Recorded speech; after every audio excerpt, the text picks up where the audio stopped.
Three, two. All right, ladies and gentlemen, welcome to this week's PK Starcraft. This is episode 2, and our guest star is none other than inFiRevenant. He is the winner of nVidia's 2,000 ringgit tournament in KL. And Revenant, why don't you introduce yourself? Like, tell us a little bit about your history, how you got into StarCraft 2. Hi, I'm Revenant. I'm currently 19 years old this year, and I came from the World Cup 3 community, and yeah, I was a Singapore representative for World Cup 3 for 2009 and 2010. Yep, that's about it. Yeah, and I mean, let's go straight into the game. So if you have the game queued up. Yep, I do. Okay, so let's start the game, and then we'll ask you more questions. So let's start Sure. in 3, 2. It's my first time, by the way, so I'm nervous. Don't worry. Just take it easy. Okay. In 3, 2, 1, start. Mm-hmm. Okay, so we do have inFiRevenant here as the orange Zerg in the 9 o'clock position, and we do have his opponent Pro Kobo. This is actually the semifinals on the nVidia tournament, right? Yep, it is. It's game 2. Yeah. So can you tell me a little bit about what happened in game 1? So what were your thoughts coming into this game? In game 1, I actually got out. I actually did a few bad decision making because he messed up about 5 or 6 phoenixes, and I wasn't prepared for that. And because I scouted very, very late, and then after that, when he expanded his second time to his third, I attacked prematurely and lost like all of my army, and that just lost me the game. And then I was pretty nervous that I lost that, and I was like, oh crap, I'm down one. I'm down 1 minute. I have to win 2 right now. But I just kept like telling myself I should be able to pull it off. So yeah. So you did drop the first game, and like ZVP right now is pretty hard matchup because of the force fields, and I think people are just learning to play Protoss better. So when you dropped this match, you had map choice. So why Lost Temple? Lost Temple is considered a very balanced map, but why Lost Temple? Personally to me, I just like maps that have green pastures on it. So it's either gonna be Lost Temple or Steps Over or something similar to that. But since Steps Over was eliminated, so yeah, Lost Temple it is. Okay. Is there what was your strategy coming into this? Like, when you're thinking, okay, we're gonna play Lost Temple. Should I fast expand? Should I get speed link? Actually, it looks like you're gonna get a fast expand. Well, in Lost Temple, I was pretty confident of fast expanding because I played with my teammate inFiRevenant a lot of time, and every time I tried to fast expand, he would cannon rush me, and then I got so much practice with that I never really tried to cannon rush ever again. So I was quite confident in fast expanding. And then during this game, I was thinking like, okay, if Kobo goes fast expand as well, I would just Hydra on the cliff on him and just harass him on the cliff. Okay, yeah. It actually looks like he is going to very well just photon cannon you, and I think your drone just sees it. Immediately he drops the 2 pylons, and actually, okay, there he goes. He drops the second pylon, and he's trying to drop a third. What are your thoughts coming into this? I was like, okay, I can let him drop 2 pylons so that he can burn 200 minerals off, but I can never let him drop the 3rd pylon. If he drops the 3rd pylon, I'm just auto dead in this game. I would just lose like 2-0 in this series. So sorry. So I mean, what are your thoughts? Like, what is your priority? Should you be focusing down this photon cannon, or should you be chasing the drone?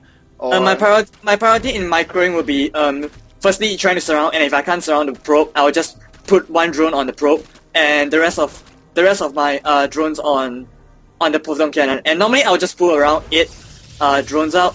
Yeah. Wow, you handled it very, very well with 7 drones, and here we do have 4 links out by you. Your overall is actually in the base, and your drone also actually did steal his 2nd gas. Now, yeah. What is your take on stealing gases against a Protoss? Because I've seen some Protoss, like when we were watching Huck and a lot of other good Protoss yesterday, they like to go this very, very early sentry build against Zerg. So, stealing the gas is important, or what do you think? For this time, I think my take on stealing the gas this time was a bit redundant because he was gonna fast expand, so he needed a lot of minerals and a little gas. He wasn't gonna attack up, so he didn't really need that 2nd gas that much. But either way, since he took it, I guess it was because of nervousness. Well, what were your thoughts? Like usually when someone defends against a cannon rush, they're like, oh my god, and they're trying to recover. Like, what is your thought process? Like, what is your next strategy after you defended the cannon push? He's behind because he lost minerals. Mm-hmm. It normally depends on how much cannons he actually threw up and how much pylons he threw up. For example, this time he threw up 2 pylons and 1 cannon which he cancelled. So I'm just up about 200 minerals, but that's about it. And I wouldn't say that's a very big advantage against a Protoss that took pure minerals at the start. So I didn't really rush him or anything, cause I felt that it wouldn't be that great. Yeah. Well, looking at the harvester count, you are up ahead for 4 harvesters. So you're just using these drones to these Zerglings to scout.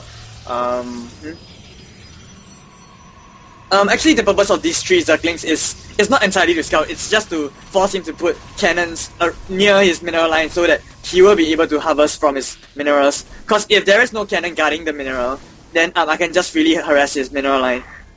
Yeah. So yeah, I do see that second photon cannon is quite very oddly placed. Usually, you want to have your cannons up by the front. So yep. Yeah. Okay. So that's cool. 75 minerals of Zerglings to force 150 mineral cannon. Yep. Now, I've seen 2 schools of thought from this.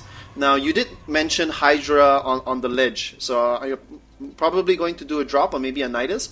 Or the other way you can break a fast expansion is Roach. So, yeah. Which are you more of a fan of? Oh, actually, you're throwing 3 crawlers? Like, what? Sorry, answer your first question, and then I'll ask you about these 3 spine crawlers. Okay, so firstly, I felt that... wait, which was the first question again? Sorry, the first question is, you mentioned Hydras dropping on this ledge either by Nidus or by drops, or other people may go Roach Bust, like they just go all into base Roach Rush. Okay, firstly, addressing Roach Bust, I think Roach Bust is a good strat, but it's a kind of all-in strat, like, if you fail, you just literally lose the whole game, and seeing the match distance, I felt that a Roach Bust wouldn't do that well on this map. And on this position as well. And for Hydra, it was just because of how fast he got his expansion, so I could actually Hydra his ledge, because he will be lacking in Blink Tech or Stargate Tech to spot the Hydras on a ledge. Yeah. Now looking at Nidus Canal, you actually have 3 drones in here, so I assume you're thinking of putting spine crawlers. And Kobo must have a heart attack right now that Nidus Canal is screaming, and he's like, "Where's the Nidus? Where's the Nidus?" But he doesn't realize it's on the ledge. Yep. The thing about why I put drones in the Nidus instead of just pure Hydras is because drones have actually 1 more attack one more range than Hydras, so it's actually slightly more useful than Hydras in harassing. Yeah. You mean a spine crawler, right? Yes. It would be awesome if drones had a range of 7. That would be freaking awesome. Yeah. So, and you even brought a queen. Oh, okay. So you brought a queen for the creep tumor. So in case this overlords get sniped, then your spine crawlers won't bleed to death, right? It's actually to spread all the way to the right side of the cliff, so that my spine crawlers can actually reach his mineral line. Otherwise, it would just be hitting the gas and the warp gate. Fascinating. Okay, so there goes the spine crawlers, and hang on. They're just like moving there and planting themselves there. Yeah. And then at this moment he has Void Ray. That's actually like a pretty bad thing for me because he has vision of the cliff.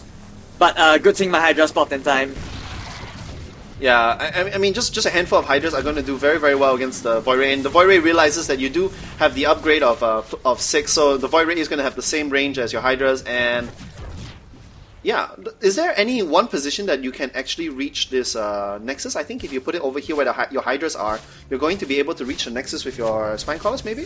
No, I think I've seen a Thor hit the Nexus before. The only reason why a Thor can hit a Nexus is because I mean the only reason why the Sunken Colony can't hit the Nidus is because you can't really build it to the exact ledge of that cliff. Whereas a Thor you can actually move to the exact ledge, so you can actually hit the Nidus, but you can't do it with a crawler or a cannon or whatnot. So just another reason why Terrans are imbalanced, right? I guess so. I'm just teasing. All the Terran viewers are like raging right now. Like, no, Terrans are not overpowered. So now you've done significant damage. He basically is denied his 4th gas. He's denied half his expansion. And I mean, what are your thoughts? And like, what the heck? Actually, Kobo he responded because he's like, okay, it's gonna be very hard for me to deal with that. He decided to get an expansion at the top, and then you got an expansion there. Yeah, I actually didn't realize that he had an expansion there until my Zergling got shot by 2 cannons. Then I'm like, why in the hell did he put that, man? Uh, and then, yeah, and there you go. You do cancel it, and this drone is gonna be Yeah. a very sad panda once these void rays charge up on it. And yeah, your overseer comes in, and you might actually even you might even lose the overseer. And Yeah, actually lost over. I was actually trying to send it to his base to see his stack and see how fast that third got up, but I didn't get a chance because I didn't get overlord speed. So yeah. Now, wow, this is a very very gangster rogue drone over there in the center of the field. Now, I see you pulled your hydras, and that is a lot of hydras. I mean, like, what is your thinking right now? And I hear another Nidus. Yeah. Oh, Actually, Nidus is natural expansion, but as you know, probes kill Nidus fast like hell. So anything kills Nidus fast as hell. So at the moment they see it, the Nidus just wouldn't work. And then right now, I was just planning on pushing him in because I know that if his third expansion gets running and it gets running too long, then I will just lose the game in terms of econ. So I had to do or die push him right now. Right. And you're also, this is right now 14 minutes into the game. It's just about the time he's going to want to switch into Colossus tech. He actually hasn't switched into it, but yeah, you just cannot afford to make that many amount of Hydras and then let him get Colossus. But Yeah. did you expect this push to win you the game, or is this just to force him to continue to make army and? I was expecting this push to actually like do severe damage so that he will be back on 2 bases instead of 3 bases, so that I will still have some sort of econ advantage. But at the moment, as you can see, he's running on like 2.5 base while I'm running only on 2 bases. Right. The good thing is that he engaged me and I managed to pick up the cyber core, which means that he can't make any more stalkers. Yeah. And then yeah, you can just pump pure roaches, and then he's not going to be able to do anything about that because the zealots are absolutely terrible against roaches. Yeah, precisely. So at the moment, it's like I thought I had won this game right now, but by his calls, I got out there. I was like, oh crap! Why didn't I kill the Nexus earlier? I was like, oh man. Oh yeah, so actually he does have Colossus tech. He is actually chrono boosting out two more Colossus, and these Colossus is actually going to do a lot of damage to your Hydra. Actually, this Colossus needs to get back shooting into the battle. And I mean, what are your thoughts right now? Like, you see the Colossus, you know he's making more Colossus. Should you be going for the Colossus and chasing them down, or should you be going for buildings like you are? Actually, the purpose of going to buildings is just to clear a bigger choke so that my units can stream in earlier. But the way he micro his Colossi was so well that he managed to kill so many units. Like right now, one Colossi has 8 kills, so it doesn't really matter how big of a choke I have. And actually, even using his drones to act as a wall for his, and then the Colossus is just able to clean up. And but looking at the harvester count, you are doing severe amounts of damage. He was actually about 60 something harvesters, and now he's whittled down to 41. And yeah.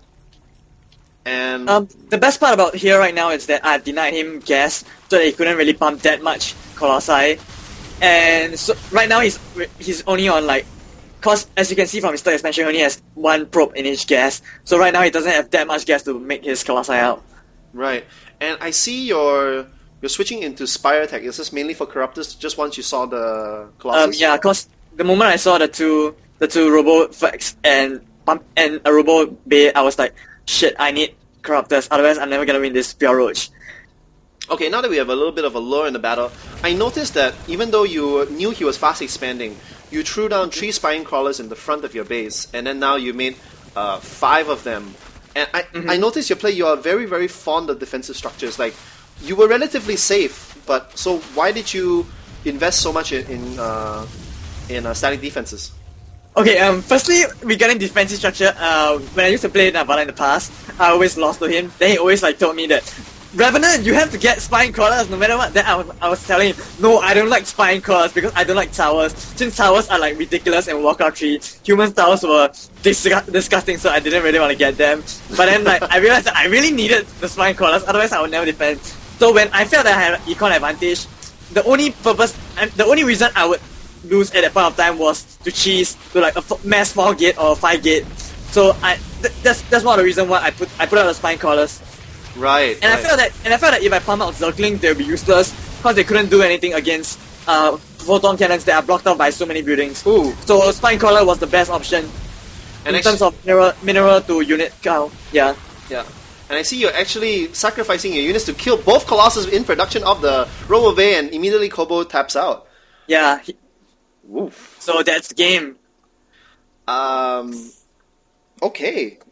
Well, okay. Given your thoughts on that map, you open up with a Hydra push, and once you got ahead, you're saying that make spine crawlers because just in case, right? But given, I mean, how do you judge that balance? Like, how many spine crawlers is enough? And then if you're talking about defensive, just in case of quote unquote sneak attack slash cheese, why if you were worried about a ground attack, why weren't you worried about maybe Void Rays or Phoenix? So because you didn't make any spore crawlers. Void Rays on Phoenix, I know that he wouldn't have gotten um, high gas units such as Phoenixes because, as you have noticed, I've stole his second gas at the start. So yeah, the only reason he could like cheese me to death would be a 4-gate push because then you will only have enough units with like Zealots and Mineral units. Yeah, and then regarding how many spine crawlers you want to get up, it's just for me, at that point of time, it was just going with my feelings. Like I felt that I needed 3 spine crawlers, etc.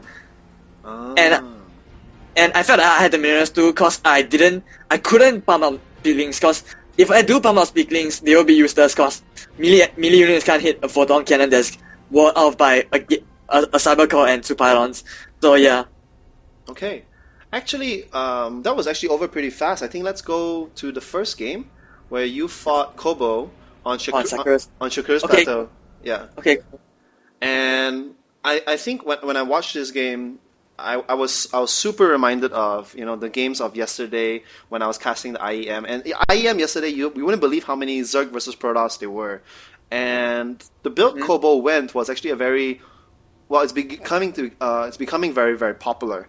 And maybe you can give your insights on what you could have done better and maybe how you could hold this this off more. Okay, but firstly, I would like to say the reason why Kobo went Forge first was because I played with his teammates a lot, and like in the tournament, I played Pro Scrubby and Pro Ranson, and they when they lost, they chose Sakura's Plateau, and they would go like 16 Nexus and then Forge up and Cannon. And then the thing is, what I did was, cause I tricked them. What I did was in first game against both of those Protoss players was I 15 hatch. So in the second game they will be thinking, Revenant is gonna go 15 hatch again. So I can 16 Nexus. But the thing is, I went 7 pool against both of them. I went 7 pool against Scrubby, but not against Ranson. So I asked Kobo, hey, Kobo, did Scrubby like tell anything about our game? Then he's like, yeah, man. Then I'm like, oh crap, I can't 7 pool this game again. So he actually went Forge, firstly to deny my 7 pool, if I really did do it, and secondly to deny my fast expansion. So it's like, so he's actually like killing 2 builds with one Forge right now. So I could only like hatch in base. Interesting. Okay, with that in mind, let's go into the game. Do you have it queued up? Yes. Okay, let's go in 3, 2, 1. Alright, so we do have inFiRevenant here once again as our Zerg hero, Orange Zerg, at the 5 o'clock position, and we do have Pro Kobo, Prodigy Kobo, here at the 10 o'clock position as the TO Protoss. And I mean, Revenant, take it away. You are in the semifinals. You're coming into this. You just had that big talk with his teammates. I mean, the Prodigy people are pretty friendly. And what is going through your mind? Like, Okay, frankly speaking, I felt that this was going to be my hardest matchup against Kobo because I know he's like the best one of the best Protoss, if not the best in Malaysia. So the moment I met him, like even before the game started, I was pretty nervous. I was like, oh man, I might just lose this. And I actually played with him at a tournament once, like in Doxy. It was a best of 5, and I dropped quite a few maps against him. The final results were like 3-2. So I felt that. So I felt that I had a huge chance of losing against him. And then knowing Kobo and Malaysian players, they actually have some unique style. They don't just follow quick cutters. They do nice timing harassers and nice timing push to maybe like let's say if you overdrone, then you're automatically dead. Now, just coming back to the other games where you met his teammates and you said you 7-pulled on this map, I noticed that by the time the 7-pull be finished, this Overlord here on the left hasn't even scouted the base. It's 1 in 3 chances of getting the right base. How do you, if you were 7-pulling, how do you choose? Okay, it's actually 1 in 2 chances since you can't really spawn particularly against your opponent in Sakura's Platoon. And when the Overlord eventually reaches the left base, I would know that whether there's probes there mining or not. And by the time I'll be reaching the middle of the top base and the bottom base of the left side. So right. At the time my Zerglings will choose their path. Okay. Now you did touch a little bit on this, that you felt forced to get an in-base hatch. Now, could you just share it again now that we're looking at it?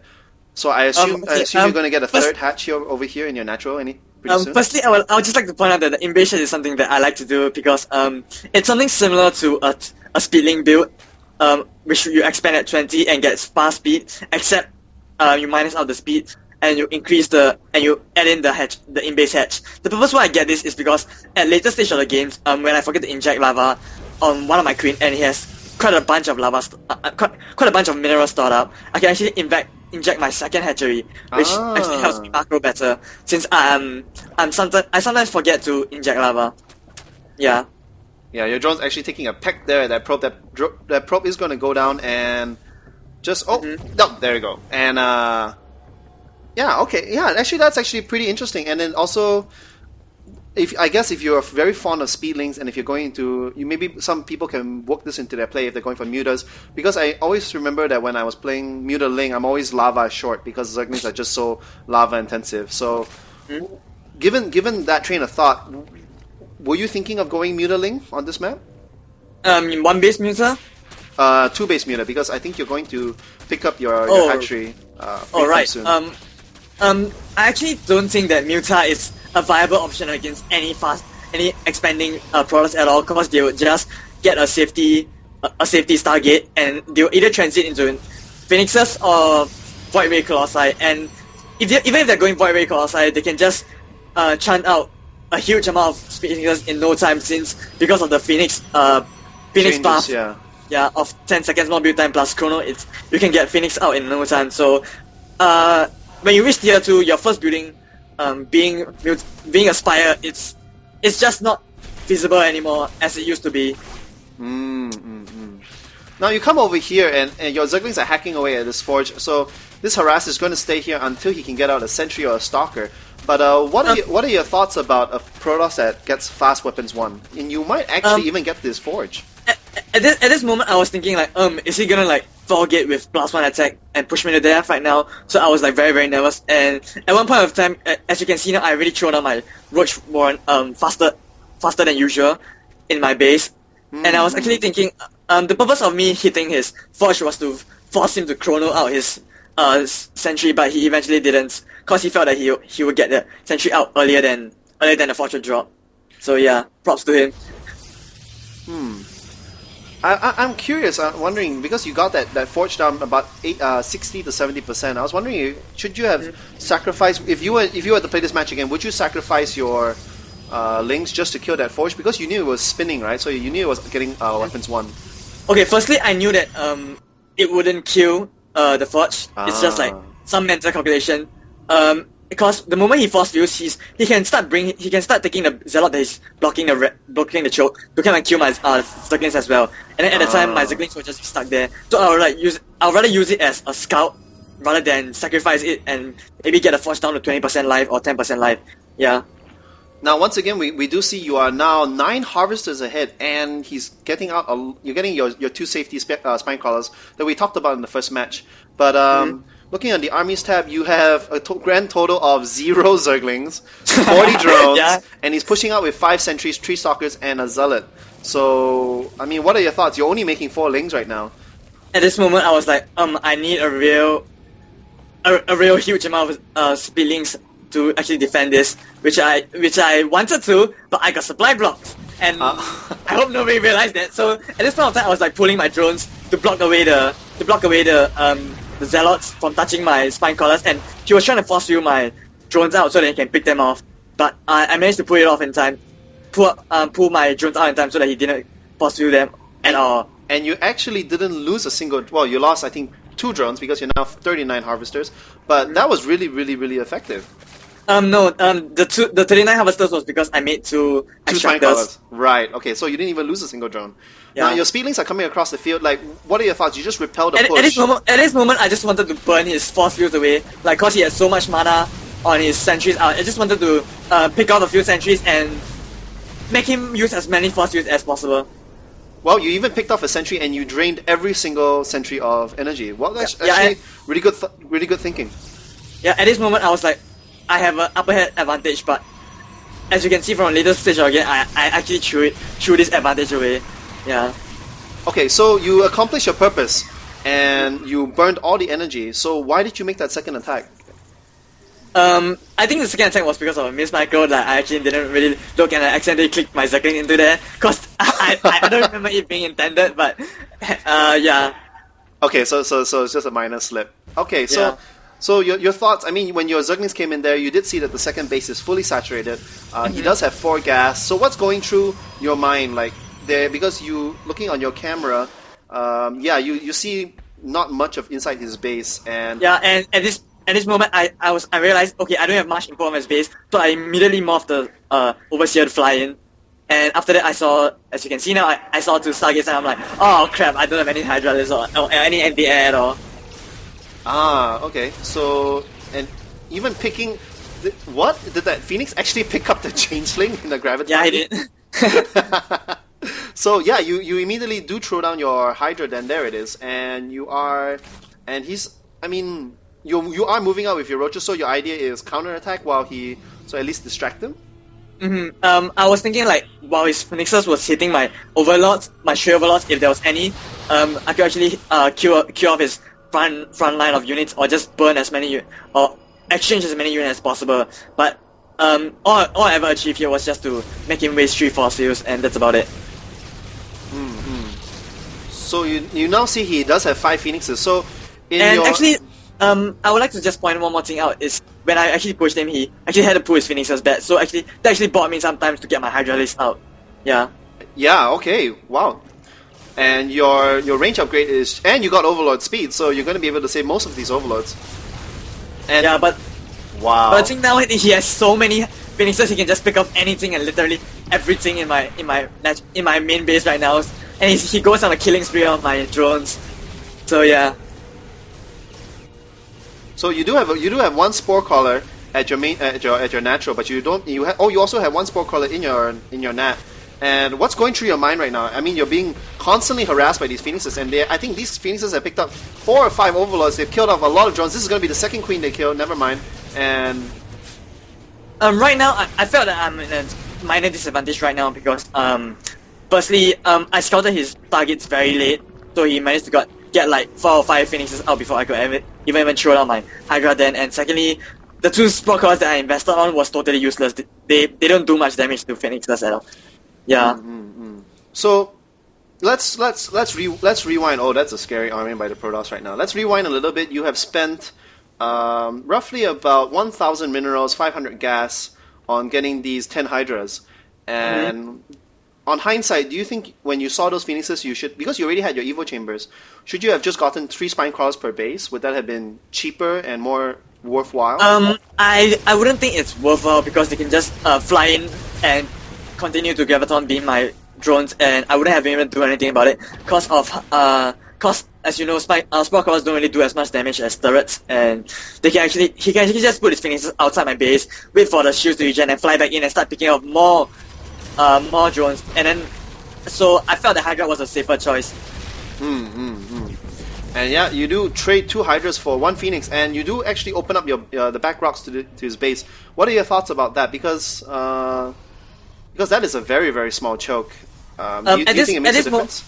At this moment, I felt that I was really on a disadvantage because firstly, he picked off so many drones and so many Overlords, and I felt that it was just a very bad scouting part. So it was just very bad scouting on my part. I tried to 2-prompt attack him, like Hydras at his expansion and Roach at his main, but he just forced you and killed off my Hydra. So I was like, oh man, I'm really in deep trouble right now.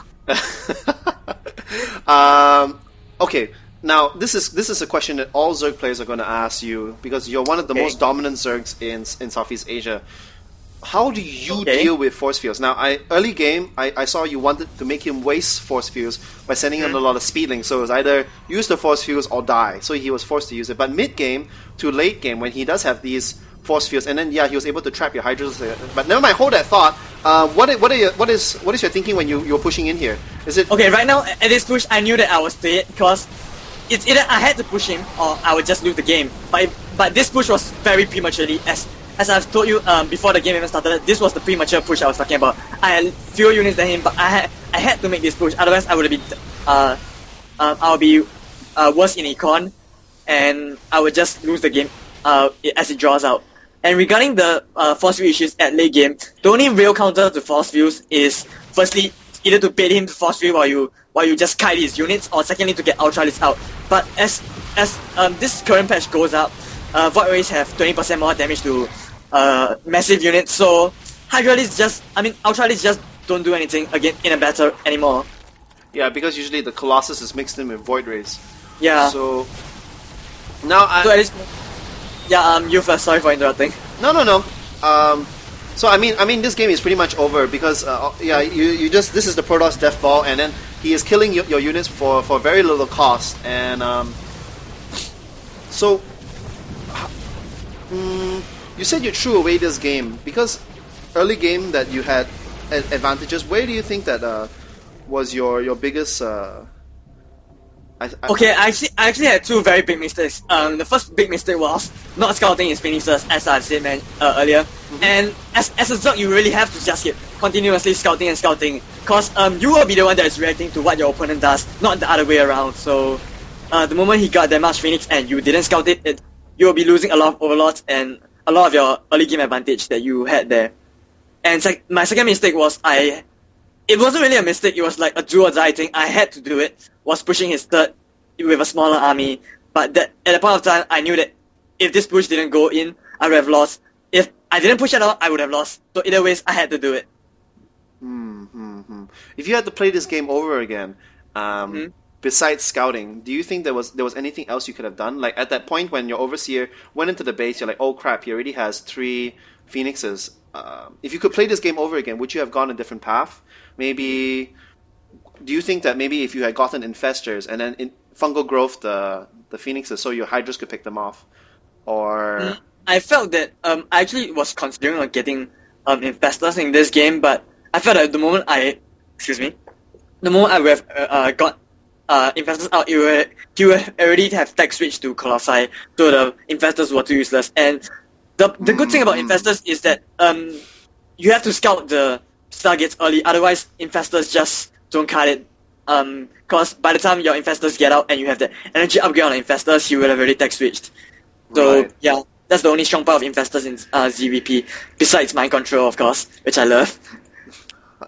So someone brought up the point of, because in mid game to late game, dealing with sentries, coming back to the idea of force fields, do you think drops would be effective against that? Because yes, half your army gets force field, but if you could technically drop your army, or half your army, let's say maybe even banelings, because the Protoss units is very clustered, kind of like a marine ball. So if you were to drop banelings and then drop zerglings on top of it, do you think that would be effective, or do you think that would that cost too much gas or micro? Okay, firstly, I would like to say why drops. Okay, the drop concept actually comes from playing against Terran.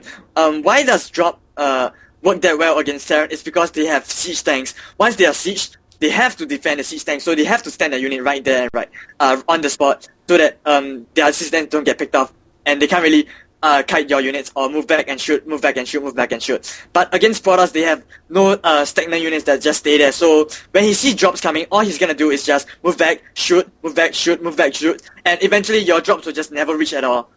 And even if they do reach, a lot of the units will have died along inside your overlord. So yeah, since it mostly consists of a stalker ball. So yeah.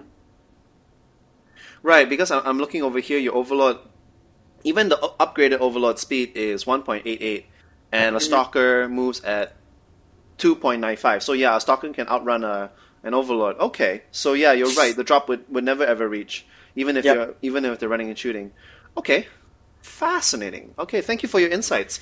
Let's go into game 3. So this was the deciding match, and basically whoever wins this one gets to go and fight Ice. Of course, we know who won already, but Yeah. the reason why, ladies and gentlemen, we are not casting the grand finals of that is because It's a 5-minute game. it's 2 5-minute games. So it was a what? It was a what? A 7 pool into It was a 7-pool against a 15 hatch. I 7-pooled him the first game because I knew that he was going to 15 hatch on Scrap Station. Because he was like, I want Scrap Station as his first player because he keep vetoing all the Zerg maps except for Scrap Station. I'm like, what? Okay, he's gonna 15 hatch for sure. So I just went 7-pool. And then the second game was me trying to fast expand. This time I was the 15 hatcher. And then him trying to crawler rush me. So yeah. It all ended up very, very quickly. yeah. But yeah, I think everyone at the tournament was like, that was the fastest grand finals I've ever seen. Yeah, but I wouldn't say that I really beat Ice in this series because as Ice has told me, he actually has a kind of a safety feeling. Like whenever he reaches top 2, he'll feel that okay, I have won something, I have guaranteed something, so I wouldn't need to play the best. And I think this kind of mind blocks him into putting more effort than he should to beat me. Yeah. Right. Okay. Do you have game 3 loaded up? Give me a moment. Sure. Yeah, I noticed that also because Ice was crushing people at the BlizzCon Invitational, and he made it to the grand finals. And then, I mean, those games, it didn't seem that he put in effort. So yeah, maybe that mentality is costing him. Yeah, he told me as well. I asked him why he didn't play that well in the grand finals. He told me that I've already actually secured a flight to the US, a place yeah. to BlizzCon, so I don't really see the need to put that much effort to winning anything. So I felt that hindered his performance quite a little bit. And I'm actually quite amazed at Ice's performance since as some people may know, he's in army right now. And if he wasn't in the army, he would be the best Zerg he'll be one of the best Zerg in C right now. But given him only like 1 week, 1 week to practice in Korea and a few games on C, he actually made it to second. I was very impressed with that. Yeah. It just shows how much talent he has that no one else has in Singapore. Yeah. So impressed that you 7-pulled him. Anyways, well, we kind of know how each other plays since we are classmates and we watch each other play quite a little. Yeah. So yeah. Infinity Grand Finals. So you ready to start game 3? I have actually loaded up, and actually as some of you may have saw the group shot of that tournament. Actually, Ice wrote on a paper Infinity, Clan Infinity. That means he was cheering up on. And then at the bottom of the paper, he wrote Ross sucks big time. But the thing was, when he took the shot, nobody could see the word because it was too small. So yeah, that's a shout out to Ross. Right, yeah, that's a shout out to you, Ross, from Ice, and I guess me.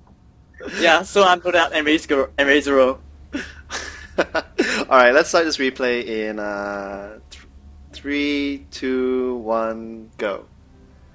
So coming back to that, you played 2 actually really long games. You went through a very, very long tournament. I'm sure you must be feeling a little bit burnt out. So why Zaunaga Caverns? This was actually for the nVidia tournament, we actually have to veto 3 maps each. We have 9 maps by default, and each player vetoes 3 maps each. So this was our last remaining map. So yeah. Okay. But if you could choose, would you choose Zaunaga, or would you choose a different map? I wouldn't mind Zaunaga because I think it's quite a balanced map. And yeah, as you have spoken, it's quite a burnout match. Actually, at the end of game 2, I asked Kobo for a 5 minutes break because I just couldn't take the stress. I was like, oh my god, my hands are nervous as hell, and I couldn't feel my hands. It was just like, you know that feeling where you get when you have no more blood in your hands, that kind of numb feeling. Yeah, that's how I felt after game 2. Yeah, I remember after this tournament, because the ice finals didn't really count as long games because I think this one game was longer than both your games with ice. But, yeah, of course, you know. Yeah, but I remember messaging you for replays, and then you were like, yeah, sure, and then sure, I'm gonna send it to you. And then you went AFK and actually fell asleep because you were so tired. Because actually, me and Ice we were supposed to get back at Saturday night.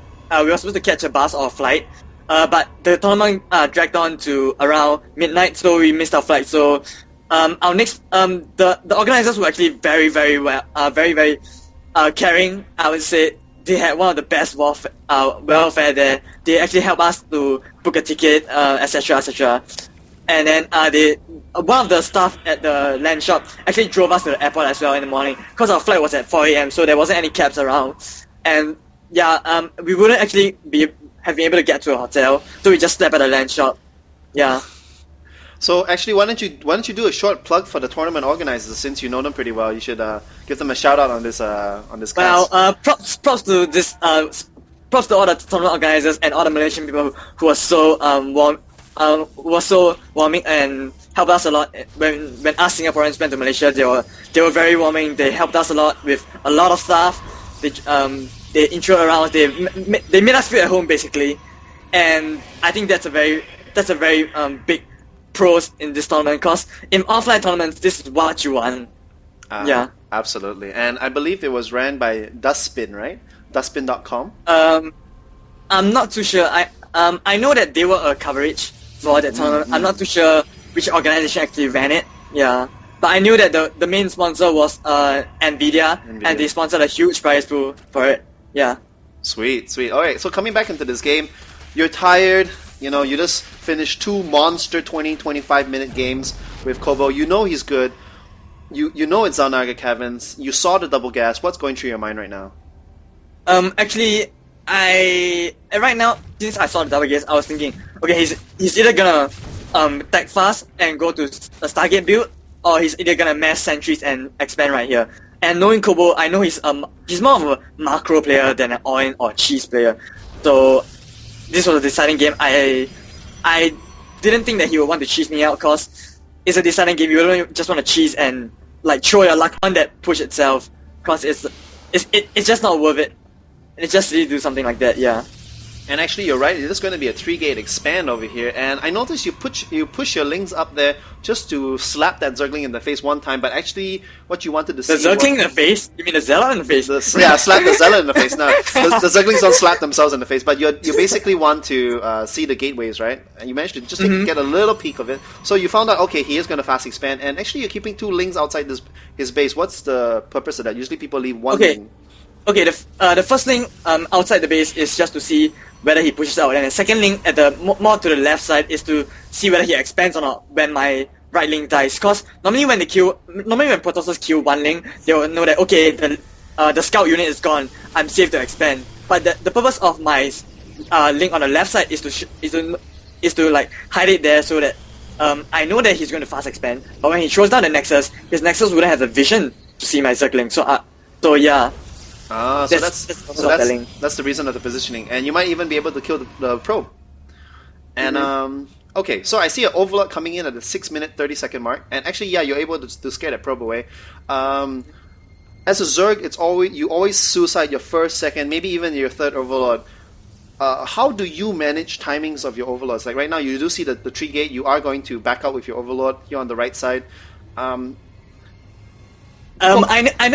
know it's a very bad thing to do, but what I do with Overlord timings is I don't send them at a specific time. I send it according to how I feel at the moment. Like if I feel that I feel paranoid, I'm unsure what he's doing, I would send an Overlord in. I wouldn't say like at the 5-minute mark, okay, I'm gonna send 1 Overlord in at this time and then another Overlord in at that time. It's just how I play, I guess. I go by how I feel at the moment, and yeah, just my thoughts at the moment. Okay. So if you're an aspiring master class or diamond class player, and I was to ask you, how do I train Overlord timings? What advice would you be able to give? Oh, I would say that seeing that Nexus. Okay.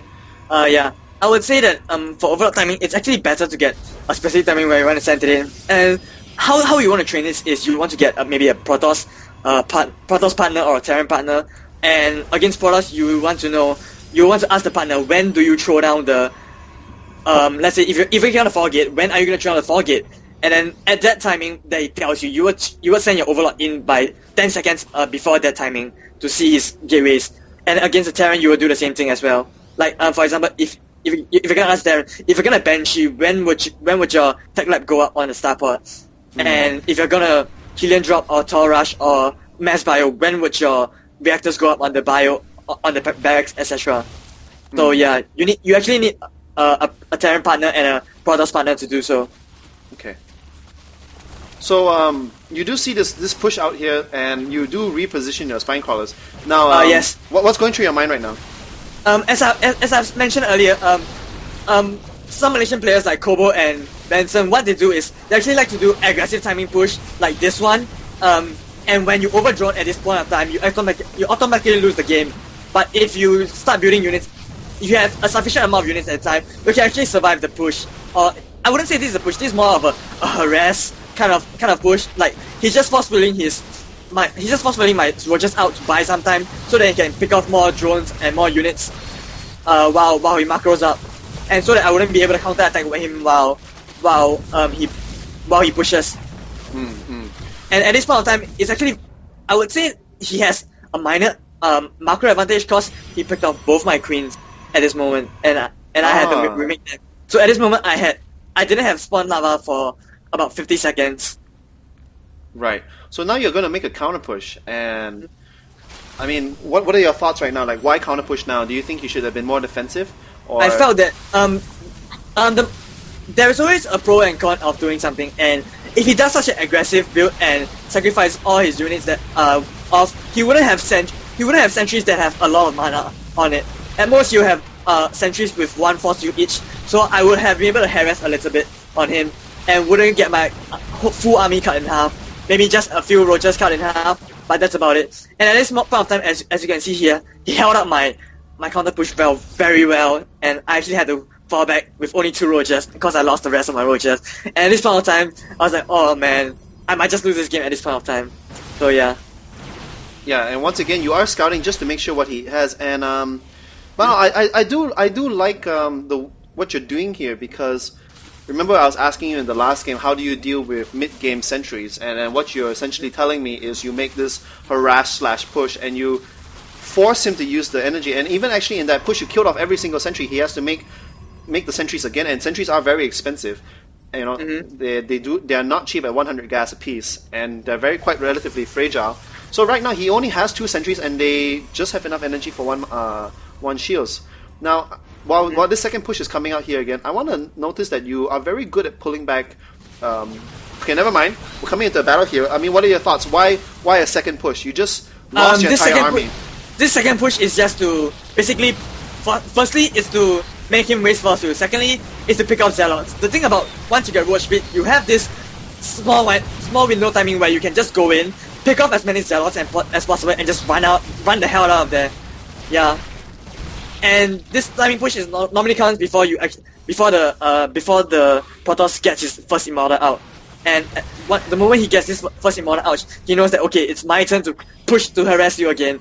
That's why I like this game a lot, because it's very back and forth. It's not just one person totaling and the other trying to constantly harass him or attack him. It's like I attack you, then you attack me back, then I attack you and you attack me back.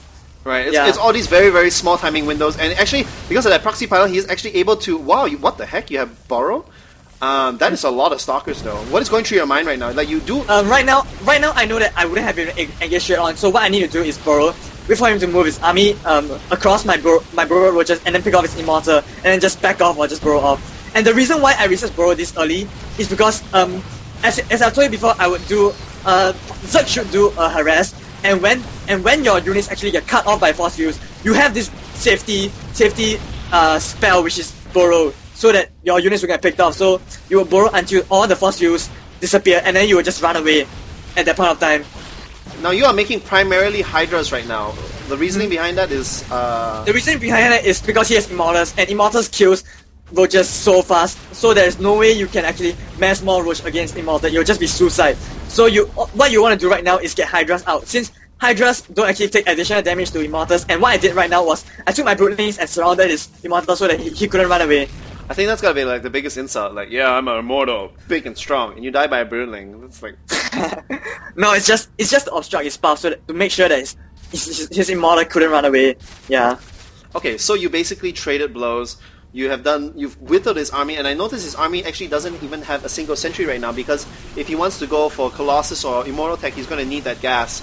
So you've actually killed off, he's actually forced to go more Zealot heavy, but you did lose your third base. You right on the Harvester count, he's actually ahead 11 Harvesters. What's going through your mind? Like what kind of decision makings do you? Okay. Firstly, I didn't realize that he overdrone, because normally, essentially, you only want around, I would say, 18 drones on minerals per base, and another six on gas per base. So normally you want around, the optimum drone count or harvester count will be 22 per base. So he actually what do you call it? Overprobed or overworked? Overprobed, overprobed at this point of time. And then he wanted to expand right now, and if I had let the expansion go up, I would have lost the game then and then, because he would have been able to bring so much probes over to harvest so much faster than me.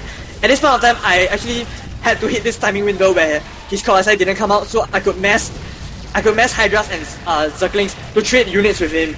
And I know that the moment that his colossi come out, my Hydras and Zerglings will be totally useless. So I had to push at this timing window. Yeah. So basically, you were saying that, okay, I know you're going to go to Colossus. I have a lot of Hydras that's going to be useless. I need to trade my armies with you as soon as possible. And right now, his army is 1 Stalker, 1 Zealot, and 1 Colossus. And you've just completely tech swapped into roaches. And one of the reasons why I knew that he was going for Colossus was because, as if you see in my view, I actually have an Overlord beside his Robo base. So I kind of knew like when his Colossus was gonna come out. So I had to push during the time. And before this push, I actually massed a lot of Zerglings instead of roaches, because I knew that he was pumping Immortal, so roaches would be useless as tanks. So I needed Zerglings as tanks instead to make my push more effective. And at this point of time, I knew that I could push in because I had my third base running, and I have a sufficient amount of roach to pick off his units. Since he had no sentries here, I could just walk in and walk out and attack as when and as I like. And I knew that he didn't have range on his colossi, so he wouldn't be that deadly. Actually, you're able to borrow your Zergling there, denying the expansion just for a little bit until this observer. And actually, you are going to make another push over here because he was focusing on that. You actually might be able to pick up the Colossus. No, you're not. And he's actually forced to pull drones off. And what are your thoughts? Why do you keep pushing constantly? Like, what is your idea? Actually, this push was because I saw a few units, like he had a few stalkers at his third to try and clear my Zerglings. I mean to clear that borrowed Zergling. And when I saw that he had 3 units there, I know that I have a 3 unit advantage against him if I push right now. And I tried to push this advantage as far as I could. So I just wanted to push him down. Yeah. Wow. Now usually what you're doing is you're trading armies with him constantly, and usually you do that because you have the stronger economy, but actually you didn't have the stronger economy, and what you basically won was on unit composition. Because when he had a lot of sentries, you had Hydras, and then you just killed all the sentries, and then when he had no more sentries, then you had roaches. I had roaches. So, yeah, okay, I guess it's just a very, very small timing window, because I suppose the Zergling Hydra, as you said, if you didn't trade, once he got 2 Colossus, then that push would be very, very hard to pull off. And one more reason why you actually, as a Zerg, you want to trade units with the Protoss if you're planning on expanding or not, is because that the thing about Protoss is that once they get that 200 foot death ball, it's very, very hard to bring it down. So what you want to prevent the Protoss from doing is getting that 200 ball, so you want to keep trading units with him. Okay. Because I guess it's kind of like Terran, like 4 or 5 Marines is not very scary, but suddenly once you get 20 Marines in a ball, they become disgustingly good. So Protoss is pretty much the same thing. Yeah, so you want to prevent that from happening. Yeah. I would say that Protoss 200 ball is more deadly because they can pack it up more. They can make it more compact, and with more compact, you can't really use melee units against a 200 death ball because there's so little surface area. Whereas a 200 Terran death ball, they actually have to spread it out because they have tanks and bio and some mech along. So their units will be slightly more spread out than Protoss units. But a 200 Protoss death ball, as I've said, they would have that little surface area. And if you throw in more force field, then you have literally no surface area for melee units to attack you.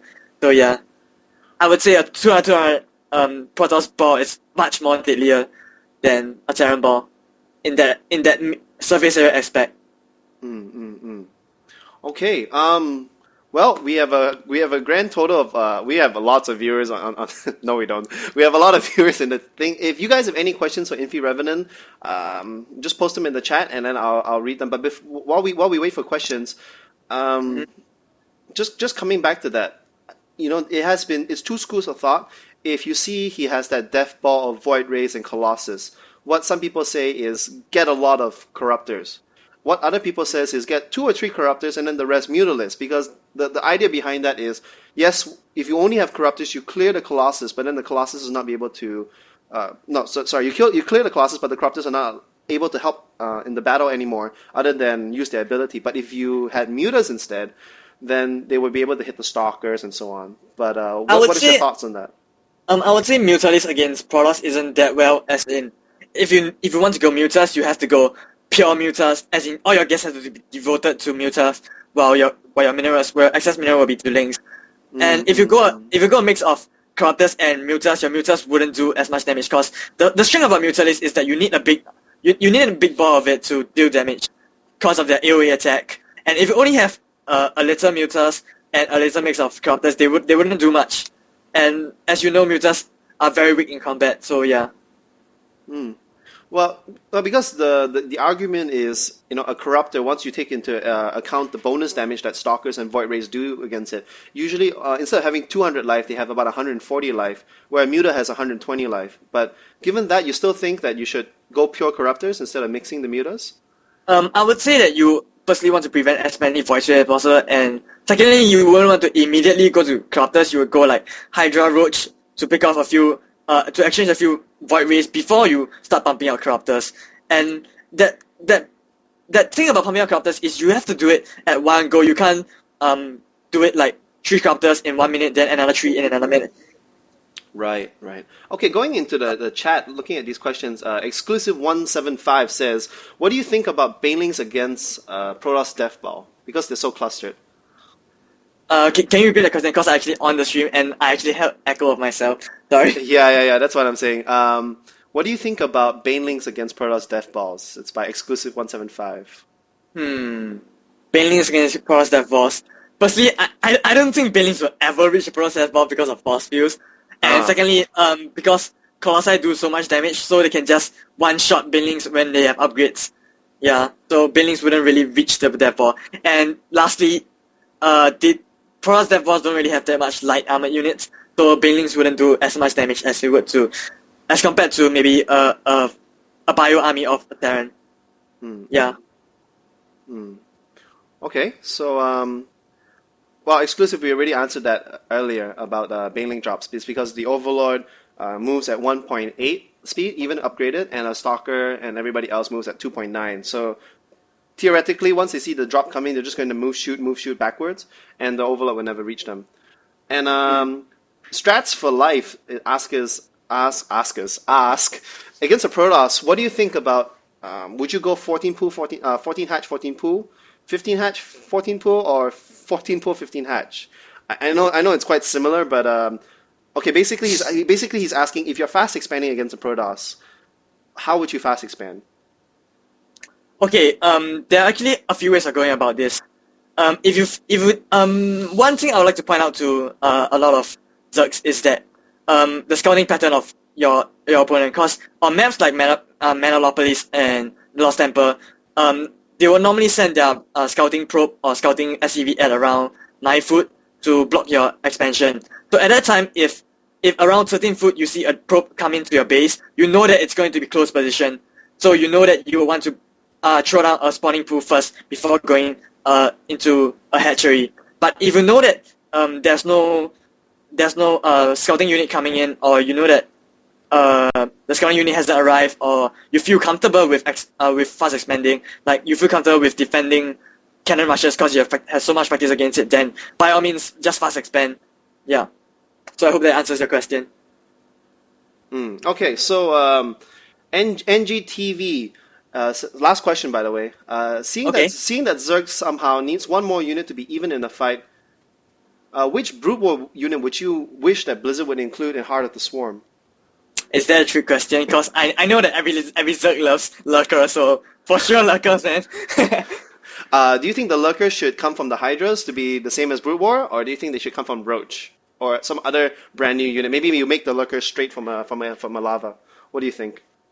I think since Hydra is at a tier 2 tech right now, I wouldn't mind it coming from from a lava itself, or maybe even if it comes from a Hydra, maybe they could reduce the Hydra build time, or they could reduce the lurker research or something close to that. And speaking of this unit, one more unit thing, I feel that right now in this game, Zerg really needs a few more units, cause like if I'm not mistaken, I read it somewhere and I did some calculation on it, but I forgot about it. It's that Protoss and Terran have around 12 to 14 offensive units right now, whereas Zergs only have around 7 to 9 offensive units. So I think it's a kind of an underdeveloped race. Yeah. Yeah, you're right, because it's kind of like, okay, early game is always Zergling with Roach, and then Yeah, mid game is always... we don't really have that much diversity. Yeah, which is a little strange, don't you think? Because we're supposed to be the reactionary race. Theoretically, we're supposed to be the race with like 20 units, but then, some units are useful against others and absolutely garbage against the rest. Well, I guess that's what makes the game fun. Yeah. All right, so thank you guys for tuning into the stream. Tune in next week. We're going to get another guest. Let me know in the chat, would you rather see a Terran or would you see a Protoss? Because we just did 2 Zergs in a row. And big apologies. Kelly has to go for her mom's birthday actually tonight. That's why she's not here. I did put a picture of her just to keep me company. So Kelly's picture is there to keep me company. But she will be back with me next week for PK Starcraft Weekly. PK is standing for Phoenix Kelly. And yeah, let me know if you want Terran or Protoss. So once again, Revenant, thank you so much for being on the show and sharing your strategies. Hopefully we can learn something and be better Zergs like you. Yeah. Thank you for your time as well, and thank you for inviting me. Last bit, shout outs. So this is your 30 seconds to say anything you want to your viewers, to your friends. It will be on a video, on record. Any shout outs? Okay, since Ross wanted me to shout out to him, so shout out to Ross, yo Ross. You Ross heard sucks it right. on ice. And I would say my most major shout out would be, since we are talking about the nVidia tackle tournament in Malaysia, I would say shout out to my friend. She know who she is. She had, the day before I actually went to Malaysia by plane, she actually cheered me up because I was feeling like, oh man, I'm never gonna win this tournament. There's so many Singapore pros going. There's all the top Malaysian pros going as well. So I was very nervous and I didn't really have that mood, but she cheered me up. And if you play a tournament, you would know that moods determines how you play and how well you play. So yeah, shout out to her. And shout out to my clanmates, to my friends that are watching, cause they asked me before I came back home, they were like, you're doing a stream, where are we gonna view it? Then I told them to check out my Facebook profile, since Phoenix is gonna be kind enough to post it up for me. Yeah, so shout out to them as well. All right, and last and the most important question, we are going into the Intel Extreme Masters finals. It's going to be China and Taiwan server versus Southeast Asia. It's going to be FXO Moonglade from C against Loner from Taiwan. So what do you think? Who's going to win? I would say I'll put my hopes on Glade because I know he's a fantastic player and he has been improving a lot. But in terms of Loner, I think he's a very good Zerg killer, so I think the scoreline will be something around 3-2 in favor of Loner. But of course I want Glade to win though. It's going to be a nail biter, so tune in. I don't have the dates yet, but once it's confirmed, I will put it on my Twitter, so make sure you check out my Twitter at twitter.com/MSSPhoenix. Phoenix with a double X. Yeah, and speaking of Intel Extreme Masters, I'm sorry to those that were actually rooting for me that I didn't play Intel Extreme Masters because I had a lot of projects for schoolwork during the past weekend, so I had to forfeit my Intel Extreme Master game to do my projects. Yeah, so sorry about it. No, big props to you there, man. Real life over StarCraft 2. All right, so once again, thanks, Revenant, and looking forward to seeing you own more tournaments and getting your name out there because you're definitely very good. I think you're one of the people that C should highlight. Well, thank you for your time, and thanks to the viewers for watching. All right. Yep. All right, see you guys. See ya.